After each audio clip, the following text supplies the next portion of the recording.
So question number 68, the lines, the lunatic, the lover and the poet are of imagination all compact are spoken by. तो ये जो line है वो किसके द्वारा बोली गई है? A is the correct answer, thesis. Next question है very important question, Falstaff is a character in Shakespeare's. जो फाल्स्टाफ कैरेक्टर है वो शेक्सपियर के कौन से प्ले में देखने को मिलता है? और ये जितने भी कॉमिक कैरेक्टर्स हैं बहुत इंपॉर्टेंट हैं।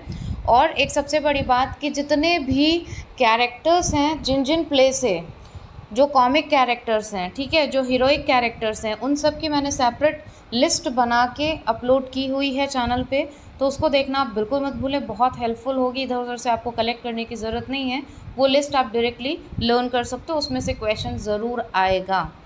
तो इसका जो करेक्ट आंसर है वो होगा डी। और एक और उसमें से आता है शेक्सपियर में एक जगह और आपको मिलता है द मेरी वाइफ ऑफ विंडसर, उसमें भी फाल्स्टाफ कैरेक्टर आता है। अगर ऑप्शन में आपको वो दिया हो तो उसमें आप टिक करेंगे। नेक्स्ट देखते हैं, things without all remedy should be without regard, what is done, the above lines are from the play. ये लाइन कौन से प्ले में से है? ठीक है, शेक्सपियर के कौन से प्ले में से है? तो ये लाइन्स मैकबेथ में से है। और ये जो लाइन्स हैं बहुत इंपॉर्टेंट है, इसलिए आप प्लीज़ ध्यान से देखें। If you want to take screenshot तो वो भी आप ले सकते हैं। नेक्स्ट देखते हैं, Whom does Milton accuse in Paradise Lost as the sons of Belial flown with insolence and wine? ठीक है, क्वेश्चन नंबर 71। तो इसमें से जितने भी आपके ऑप्शन हैं वो सारे ही ऑप्शन क्या हैं आपके? करेक्ट हैं। Anglican clergy, cavalier poets, opponents of commonwealth, ये सारे ही आपके ऑप्शंस करेक्ट हैं। Question number 72. In Milton, there is always an appearance of effort. In Shakespeare, scarcely any. This remark has been made by. ठीक है, In Milton, there is always an appearance of effort. Effort का हमेशा एक appearance रहता था। जैसे कई लोग होते हैं मेहनत नहीं करना चाहते, तो हमेशा हमें हर चीज़ के लिए, हर मंजिल के लिए एफर्ट करना चाहिए। तो क्वेश्चन नंबर 72 का जो करेक्ट आंसर है वो होगा विलियम हैजलिट। इन्होंने ऐसा कहा था। The excursion dated 1814 marks the beginning of। ठीक है, जो एक्सकर्जन है इससे किसकी बिगनिंग आपको पता चलती है? शुरुआत, the decline of Wordsworth poetic genius. यहीं से वर्ड्सवर्थ की जो पोइटिक जीनियस की जीनियसनेस थी उनकी, उसका डिक्लाइन होना शुरू हो गया था। ठीक है, इसकी शुरुआत हुई थी। नेक्स्ट बहुत ही इंपॉर्टेंट क्वेश्चंस हैं ये, गैल्सवर्थीज द कंट्री हाउस प्रेजेंट्स। बहुत बार ये क्वेश्चन रिपीट हो चुका है और मोस्टली गलत हो जाता है। So the upper class, Galsworthy country house represents upper class. Next question, the prelude was written in. जो प्रिल्यूड है वो कब लिखी गई थी? 1805। देखिए, मैं अपने कई वीडियोस में आपको बोलती हूँ कि you should be aware of the very important exam oriented topic. सिर्फ पोथी पढ़ना is not important, what important is you should know the important. Means जो एग्जामिनर हमेशा पूछना चाहता है, जिनको नहीं छोड़ता, उनसे हमेशा क्वेश्चंस आए हुए हैं। If you will minutely analyse all the previous year papers you will come to know about this. तो बहुत ज़रूरी है कि आप उस चीज़ को ज़रूर नोटिस करें, ऑब्ज़र्व करें कि क्वेश्चंस कहाँ कहाँ से बार बार उठ रहे हैं। और अगर आप इंग्लिश फील्ड से जुड़े हुए हैं तो हर वीडियो में आपको कुछ ना कुछ क्वेश्चंस के साथ में कुछ नए पॉइंट्स ज़रूर जानने को मिलते हैं जो उससे इंटरकनेक्टेड होते हैं। ठीक है, तो अब देखते हैं हम question number 76, which of the following are characters of much ado about nothing. Much ado about nothing में इनमें से कौन कौन से कैरेक्टर्स थे? और ये बिल्कुल आ सकता है हीरो, बोराचियो, एंटोनियो, क्लॉडियो एंड लिनेटो। तो ए is the correct answer. Under the greenwood tree is a song in. ये जो अंडर द ग्रीनवुड ट्री, ये जो सॉन्ग है वो किस में आपको देखने को मिलता है? एज यू लाइक इट से है ये, एक minute, as you like it play. Next है, which of these was not one of Shakespeare plays. इस तरीके से क्वेश्चन पक्का आएंगे, तो ये चीज़ें ज़रूर याद कर लीजिएगा, कौन से उनके क्रॉनिकल प्लेज हैं, क्या उसका करेक्ट ऑर्डर है। ठीक है, तो ये सारे कौन से रोमन प्लेज हैं, कौन सा प्ले रोमन प्लेज में नहीं आता, ये सारे क्वेश्चन ज़रूर आएंगे। ट्रेजेडी है, कॉमिक ट्रेजेडी है। So question number 78, correct answer is D, Shakespeare in Love. Next, which famous Shakespeare's play does the quote how sharper than a serpent's tooth it is to have a thankless child come from to have a thankless child. तो ये question number 79 का correct answer है King Lear. और एक चीज़ मैं बताऊँ, कई बार questions आते हैं कि मैम ये जितनी भी आपकी कोटेशंस होती हैं वो कैसे लर्न कर लें। तो इट्स नॉट नेसेसरी कि पूरी कोटेशन आप रटो, उसमें से कोई भी एक कीवर्ड ले लो। जैसे यहाँ पे है थैंकलेस चाइल्ड, या फिर आप ले सकते हो सर्पेंट्स टूथ, ठीक है। तो इस तरीके से कुछ कीवर्ड ले लीजिए और प्ले से उसको रिलेट कर लीजिए, आपको अच्छे से याद रहेगा। नेक्स्ट है, in Shakespeare's literary output the period 1604 to 1608 is the period of. Historical plays का पीरियड था ये। अच्छा, अब इसमें से डायरेक्टली आपको इसमें तो पूछा गया कौन सा पीरियड था, और ऐसे हिस्टोरिकल प्लेस का पीरियड क्या टाइम पीरियड था, ऐसे भी दे सकते हैं। तो दोनों तरीके से you should be prepared. Now question number 82, which famous Shakespeare's play does the quote neither a borrower nor a lender B.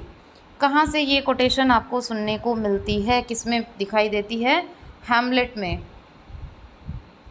Next, in 1613 in 1613 the Globe theatre burn. Date आपको यहाँ से पता चल गई। एक क्वेश्चन ये बनता है, कब बर्न हुआ था globe theatre? Burn down during a production of which play. उस टाइम पे कौन सा प्ले परफॉर्म किया जा रहा था? रिपीटेड क्वेश्चन है, बहुत ही इंपॉर्टेंट क्वेश्चन है, हेनरी एट्थ, ठीक है। T.S. Eliot has borrowed the term unreal city in the first and third section from Dante. Very important question, ठीक है। मोस्ट टामाक लगा लीजिए, इसमें भी बहुत इंपॉर्टेंट क्वेश्चन है दोनों। टी.एस. एलियट ने अनरियल सिटी जो बोरो किया था फर्स्ट और थर्ड सेक्शन में, वो कहाँ से किया था? डांटे से। अब 85 है, some born great, some achieve greatness and some have greatness thrust upon them. Above lines are taken from which of the following plays? ये जो लाइन्स हैं कौन से प्ले से ली गई हैं? So this is twelfth night, बहुत ही इंपॉर्टेंट प्ले है, इनमें से क्वेश्चन ज़रूर आते हैं। वैसे तो 37 प्लेज हैं, लेकिन जो मोस्ट इंपॉर्टेंट है वो आपको बिल्कुल नहीं छोड़ने हैं। सेम क्वेश्चन है ये। अब देखते हैं 86 में क्या पूछा गया है। All is but toys, renown and grace is dead, the wine of life is drawn and the mereless is left this world to brag of. In which play of Shakespeare do the above lines appear? किस में आती है ये? Ganymede की ये जो question number 86 है, ये लाइंस आती हैं आपकी मैकबेथ में। Who is it in As You Like It that tutors Orlando how to be a better lover? As You Like It, तो गैनीमेड का है ये, ठीक है।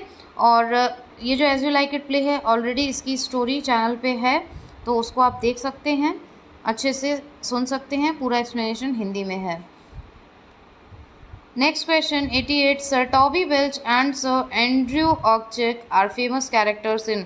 बहुत ही फेमस कैरेक्टर है, बहुत इंपॉर्टेंट है, ऑलरेडी इसके नोट्स चैनल पे अपलोड किए हुए हैं, आप देख सकते हो, ठीक है। तो कहाँ से लिए गए हैं ये दोनों? ट्वेल्थ नाइट से ही लिए गए हैं। देखिए, ज़रूरी नहीं होता है पूरा प्ले में कुछ ऐसे इंपॉर्टेंट पॉइंट्स होते हैं जो आपको जानने ज़रूरी होते हैं, तो उनमें से ही क्वेश्चन आते हैं। कुछ जो इंपॉर्टेंट कैरेक्टर्स होते हैं, कॉमिक कैरेक्टर्स होते हैं, हीरोइक कैरेक्टर्स होते हैं, तो वो ज़रूर आते हैं। कुछ कपल में कैरेक्टर्स होते हैं, तो ये सारे ज़रूर पूछे जाएंगे आपसे।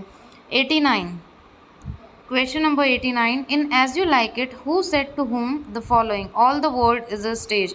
बहुत ही फेमस लाइन है, आई होप इसका आंसर आप सभी लोगों को आता होगा, ठीक है। तो all the world is a stage, तो ये किसने बोला है? किससे बोला है? Jacques to Duke Senior. ये जैक्स ने बोला किससे? ड्यूक सीनियर से। Question number 90, this is the last question of our today's series. In King Lear who among the following speaks in the voice of poor Tom, ठीक है। Poor Tom की जो voice में कौन बोलता है? एडगर। ये भी मैंने पूरा एक्सप्लेन किया हुआ है आपको। So friends, this was the last question. I hope आपको वीडियो बेनिफिशियल लगा हो। ये जितने भी क्वेश्चन सीरीज़ आ रहे हैं वो आपके लिए बेनिफिशियल हो। अगर पहले वाली सीरीज़ आपने नहीं देखी है तो डिस्क्रिप्शन बॉक्स से आपको उसकी प्लेलिस्ट मिल जाएगी, आप ज़रूर देखें। आपके कितने क्वेश्चंस करेक्ट हुए ये शेयर करना बिल्कुल ना भूलें, जिससे हमें भी लगता है कि आप लोग सपोर्ट कर रहे हो और इंटरेस्ट ले रहे हो। साथ ही में if you have any of the feedback about these videos तो बिल्कुल भी देना ना भूलें, क्योंकि आपके फीडबैक से, आपके सजेशन से वीडियोज़ में इम्प्रूवमेंट्स होती हैं और वो आपके लिए और भी बेनिफिशियल होता है। If you have any of the question related to any topic, if you want me to explain any topic related to TGT, PGT, LT, तो आप प्लीज़ ज़रूर कमेंट बॉक्स के थ्रू इंटरैक्ट किया करिए, जिससे कि जो भी इम्प्रूवमेंट्स हो, जो भी टॉपिक आपको लगता हो वो मैं यहाँ से अपलोड कर सकूँ। और वैसे जो भी सीरीज़ चल रही है आपकी रिक्वेस्ट पे ही चल रही है।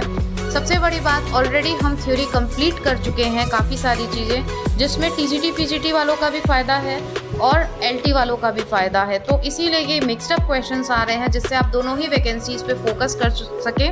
और इन दोनों वैकेंसीज़ को कैसे आपको बैलेंस करके चलना है ये मैं ऑलरेडी आपको बता चुकी हूँ। फिर भी आपके कुछ क्वेश्चंस हों, क्योंकि कुछ क्वेश्चंस आ रहे हैं, उससे रिलेटेड कोई भी अगर क्वेश्चन माइंड में है तो आप कमेंट बॉक्स में कमेंट कर सकते हैं। जब भी मैं देखती हूँ मैं रिप्लाई ज़रूर करती हूँ, चाहे मैं वीडियो के थ्रू करूँ, चाहे मैं आपको पर्सनली करूँ। तो आप क्वेश्चन पूछ सकते हैं। और अब आपको डेली ग्रामर का और लिटरेचर की एक सीरीज़ का दोनों वीडियो मिलेगा। मेरी रिक्वेस्ट है कि सिर्फ थ्योरी ना पढ़ें, एमसीक्यूज़ ज़रूर सॉल्व करें और कोशिश करें कि डेली आप सॉल्व कर सको, बिकॉज खाली थ्योरी पढ़ना इज़ नॉट अ सोल्यूशन। क्योंकि आपको एमसीक्यू सॉल्व करने से काफ़ी सारी चीज़ें, एक तो आपका जो फोबिया होता है एग्ज़ाम का, जो एग्ज़ाम में आप देते हो वो रिलीज़ होता है, उसमें कमी आती है। दूसरा, आपको पैटर्न ऑफ क्वेश्चन समझ में आता है। इतने सारे क्वेश्चन आप ऑलरेडी अटेम्प्ट कर लेते हो, तो फिर वो कन्फ्यूजन क्रिएट नहीं होता माइंड में, क्योंकि कॉम्पिटिटिव एग्ज़ाम है और उसमें कई चीज़ें ऐसी होती हैं जो जानना ज़रूरी होता है, क्योंकि हमें अप्रोप्रिएट आंसर सेलेक्ट करना होता है। तो वो क्वेश्चंस आपके नज़रों में से निकलने बहुत ज़रूरी है। Thank you so much for watching. इसी के साथ में कल फिर से मिलते हैं ग्रामर और लिटरेचर की एक सीरीज़ के साथ में। तब तक के लिए bye bye, take care, thank you for watching and giving your precious time.